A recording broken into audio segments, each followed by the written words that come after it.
Certains ont attendu toute la nuit et dès l'ouverture des bureaux de vote se trouvaient prêts à faire leur choix. Plus de 2 400 000 électeurs étaient appelés à choisir leur nouveau président ce mardi au Libéria. Un second tour tendu par le coude à coude des deux candidats en présence. Chacun avait obtenu un peu plus de 43% des voix le 10 octobre dernier. Chaque citoyen du Libéria doit exercer son choix politique.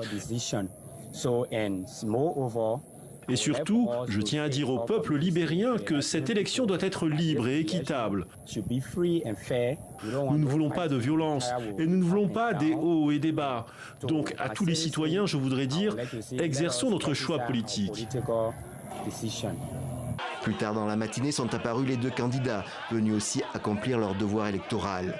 D'un côté, George Weah, 57 ans, ancien footballeur, il est le président sortant et son bilan économique reste critiqué. En face de lui, un vétéran de la politique, Joseph Boakai, 78 ans.